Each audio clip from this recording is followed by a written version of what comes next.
स्वागत करता हूं आप सभी किसान भाइयों को एक नई वीडियो एक नई जानकारी के साथ। मैं हूं आपका दोस्त राहुल चौरसिया। आप सभी किसान भाइयों को अपने यूट्यूब नंबर 1 खेती किसानी में बहुत बहुत स्वागत करता हूं। किसान भाइयों, आज इस वीडियो के माध्यम से हम बात करेंगे 2025 में फूल गोभी की अगेती खेती करने का स्मार्ट तरीका। तो हम जो आपको तरीके बताएंगे किसान भाइयों, जैसे कि हमारा जो खेती करने का प्रैक्टिकल है किसान भाइयों, अगेती फूल गोभी के बारे में 15 साल का हमारा अनुभव है और हर साल हम फूल गोभी की खेती करते हैं। जो हमारा वैरायटी रहता है सिजेंटा प्रजाति का CFL 1522 गोभी का हम ट्रांसप्लांट करते हैं और 10 जुलाई से लेकर 1 अगस्त के आसपास हमारा जो भी पौधा लगता है फूल गोभी का ट्रांसप्लांट हो जाता है और अगस्त के महीने में हम पत्ता गोभी का ट्रांसप्लांट करते हैं। तो सबसे पहले हम बात करेंगे, ऐसे बीच हमारे बहुत से किसान हैं और वीडियो देखते हैं तो कोई यूट्यूबर कुछ बताते हैं, कोई यूट्यूबर कुछ बताते हैं, लेकिन जो चीज़ हम आपको बताते हैं दोस्तों 100% हम आपको रियल बात बताते हैं, क्योंकि वो चीज़ हम आपको बताते हैं जो हम अपने फसल में डालते हैं। या किसान भाइयों, फूलगोभी की अगेती खेती करने के लिए सबसे पहले आपको नर्सरी डालना है और नर्सरी डालने से पहले आपको ये सावधानी बरतनी है, जहां हम अगेती फूलगोभी की नर्सरी डालते हैं हमें वहां 1 महीने पहले खेत की तैयारी करना है।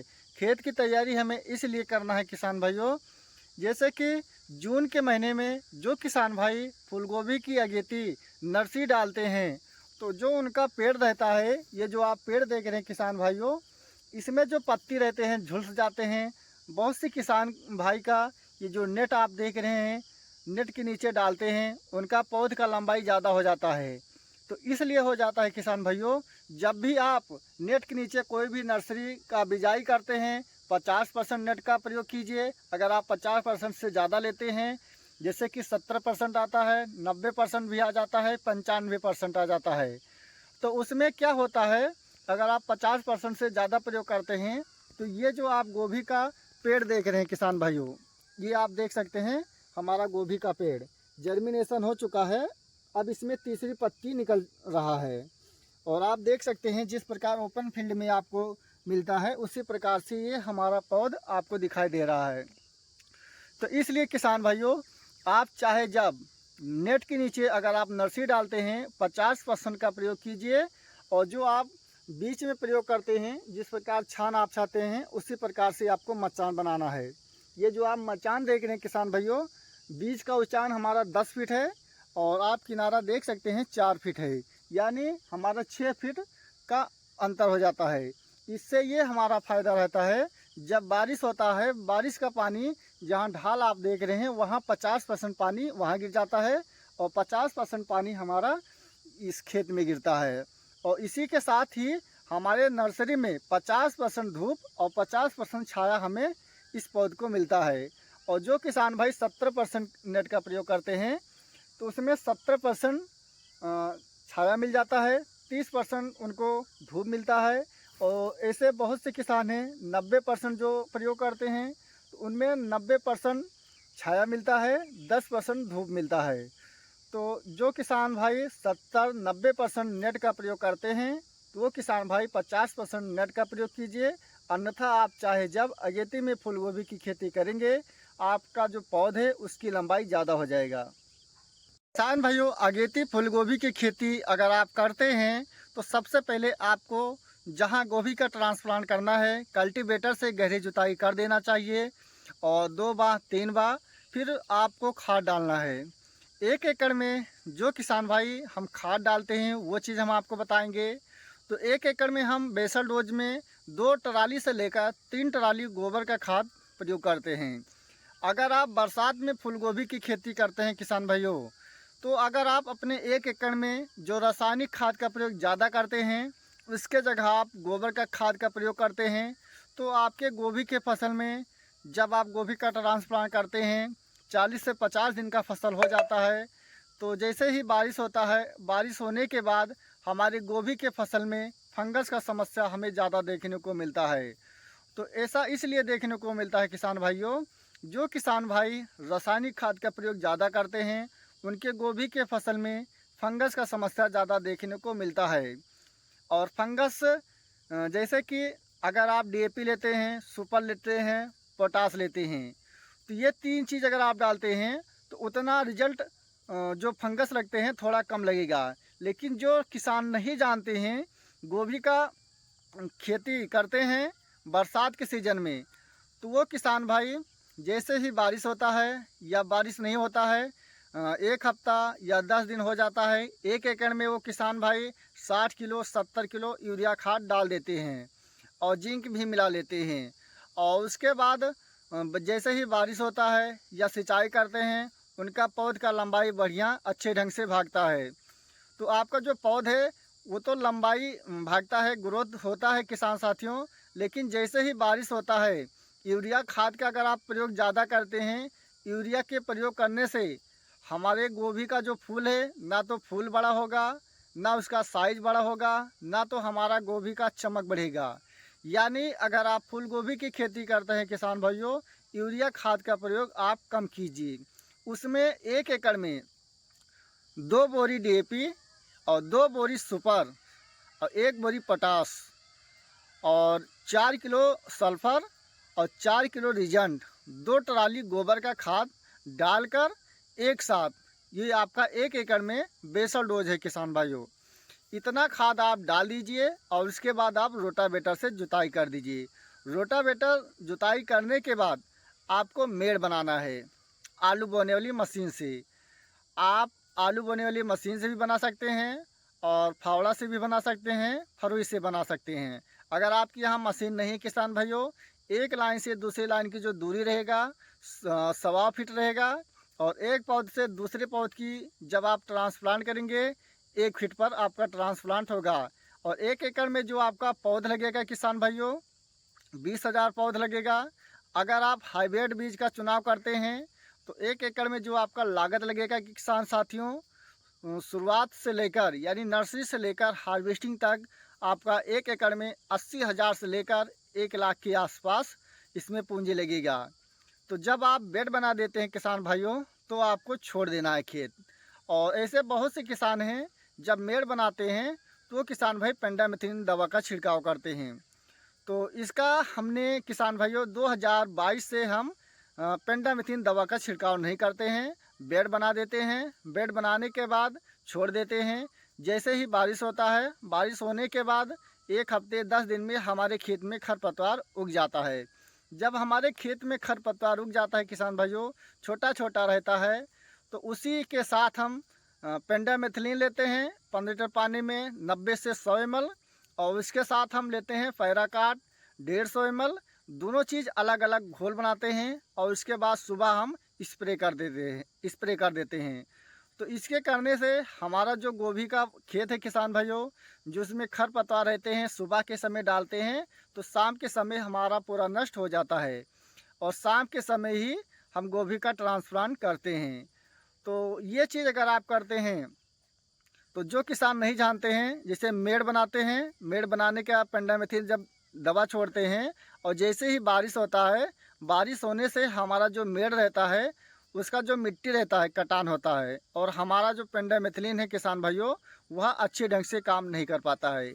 तो इसलिए किसान साथियों हम बेड बेड बना देते हैं या मेड़ बना देते हैं और जब हमारे खेत में खरपतवार हो जाता है तब हम इस दवा का प्रयोग करते हैं। इसके प्रयोग करने से किसान भाइयों आपके गोभी के फसल में 20 से 25 दिन तक आपके जो खरपतवार हैं मान चलिए 20 से 30% ही आपको मिलेगी। इसलिए मिलेंगे किसान भाइयों, जब आप 10 दिन पर या 15 दिन पर स्प्रे करते हैं तो जो आपका मेड़ है, जब बारिश होता है मिट्टी सेट हो जाता है और खर भी उग जाते हैं। उसी के साथ आप जब दवा छोड़ते हैं तो पूरा एक तरह से लेयर बन जाता है और हमारे जो खेत में खर भी रहते हैं वो भी सूख जाते हैं। तो इस प्रकार से किसान भाइयों ये आप खरपतवार नियंत्रण के लिए कर सकते हैं। और गोभी का ट्रांसप्लांट अगर आप करते हैं किसान भाइयों बरसात के सीज़न में, अगर आपका सिजेंटा प्रजाति का CFL 1522 है तो हम जैसे कि 2 जून को हम नर्सरी डाले हैं और 10 जुलाई को हम गोभी का ट्रांसप्लांट करेंगे। 35 और 40 दिन के पहले हम गोभी का ट्रांसप्लांट कभी भी जून जुलाई या अगस्त में नहीं करते हैं।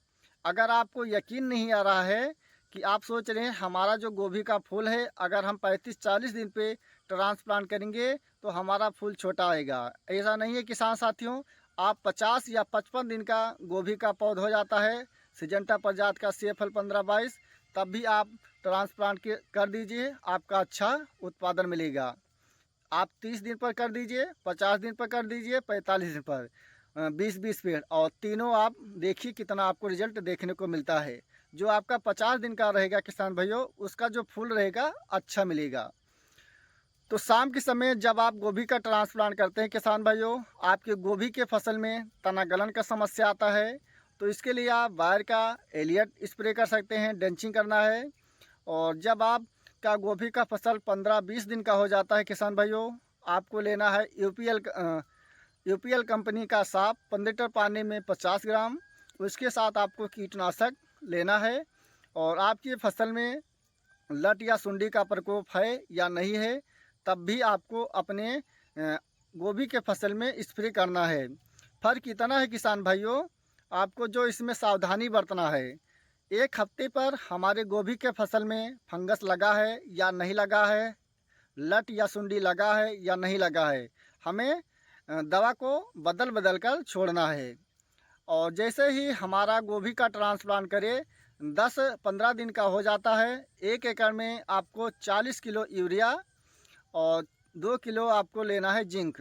ये सारा चीज़ आपको एक साथ मिलाकर अपने खेत में छींटा बीज से डालना है।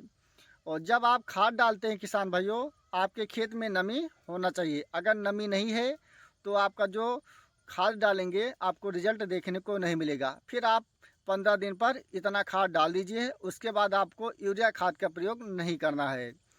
ज़्यादा से ज़्यादा आप 40 दिन तक यूरिया खाद का प्रयोग कीजिए। अगर आप 40 दिन के बाद करते हैं, तो जैसे 40 दिन पर आप यूरिया खाद का प्रयोग करते हैं, तो 45-50 दिन का जब हमारा फसल आसपास हो जाता है, या 40 दिन पर ही आप देखते हैं, तो हमारे गोभी में बतास आ जाता है। और जब आप 40-45 दिन पे यूरिया खाद का प्रयोग करते हैं, जो हमारा गोभी रहता है उसका जो फूल रहता है छिटका छिटका आपको दिखाई देता है।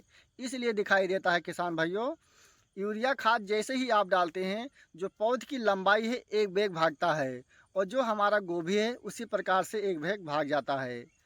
और हमारा गोभी का जो फूल है किसान भाइयों, फास्फोरस से हमारा साइज अच्छा मिलता है, पोटास से हमारा गोभी का फूल वजन रहता है, चमकदार रहता है।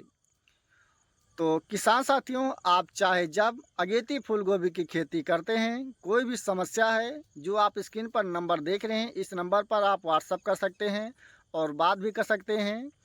यूट्यूब के माध्यम से किसान भाइयों, जो भी हम अगर आपको फंगस या कोई भी समस्या बताते हैं बरसात के सीज़न में, जैसे कि मान चलिए आप गोभी का ट्रांसप्लांट कर दिए हैं, 40 दिन का फसल है या 45 दिन का फसल है, माने नहीं है किसान भाइयों, जो हम आपको फंगिसाइड बता रहे हैं या वो फंगस आपके खेत में लगा है, उसके अलावा दूसरा भी फंगस लग सकता है, और उसके लिए हमें दूसरा दवा का प्रयोग करना है। तो जो किसान नहीं जानते हैं, जैसे ही पीट के बारिश होता है लगातार, हमारा जो गोभी का फसल रहता है उसमें झुलसा का समस्या आ जाता है, गलन का समस्या आ जाता है, और ऐसे में 70 से 80% गोभी के जो किसान हैं उनका फसल सूख जाता है, ख़राब हो जाता है। और जो किसान अनुभवी हैं, बचाए रखते हैं, वही किसान 80 से 100 रुपये किलो फूल गोभी बेचते हैं। और किसान भाइयों, हम हर साल 1 एकड़ में जब गोभी का ट्रांसप्लांट कर देते हैं और हार्वेस्टिंग करते हैं, तो हमारा 70 रुपये, कभी 80 रुपये, कभी 90 रुपये हमारा थोक रेट मिलता है। और 2024 में जो हमने थोक रेट फूल गोभी बेचे हैं किसान भाइयों, अपने यहाँ अयोध्या ज़िले में 600 रुपये पसेरी हमने बेचा है। तो अगर आप अगेती फूल गोभी की खेती करते हैं किसान भाइयों, 1 एकड़ में आप 4 लाख रुपये से लेकर 5 लाख रुपये आप शुद्ध मुनाफा कमाई कर सकते हैं। इसलिए कर सकते हैं किसान भाइयों, जैसे अगर आपका गोभी का फूल 70 रुपये 80 रुपये किलो बिक रहा है, एक फूल का वज़न आपका आधा किलो रहता है, तो हम 35 रुपये देखते हैं, 35 रुपये और काट देते हैं 30 रुपये के हिसाब से। तो 1 एकड़ में हमारा जो पौधा लगता है किसान भाइयों 20,000 प्लस लगता है। तो 20,000 पौध को हम 30 रुपये के हिसाब से गुणा करते हैं, तब भी आप 1 एकड़ में 6 लाख गोभी के फसल से आप कमा सकते हैं। मात्र जब आप गोभी का ट्रांसप्लांट करते हैं, हार्वेस्टिंग का जो समय है 65 से 70 दिन में चालू हो जाता है। और जो हमारा खेत है किसान भाइयों, यह 90 दिन में हमारा पूरा फसल खाली हो जाता है। तो किसान भाइयों, इस प्रकार से आप अगेती फूल गोभी की खेती 2025 में स्मार्ट बीज से कर सकते हैं। अगर आपको हमारी जानकारी अच्छा लगा, अपने दोस्तों को ज़्यादा से ज़्यादा शेयर करें। और जो किसान भाई हमारे चैनल पर पहली बार हैं या अभी तक हमारे चैनल को सब्सक्राइब नहीं किया है, तो चैनल को सब्सक्राइब कीजिए किसान साथियों। फिर मिलेंगे नेक्स्ट वीडियो में, तब तक के लिए जय जवान जय किसान।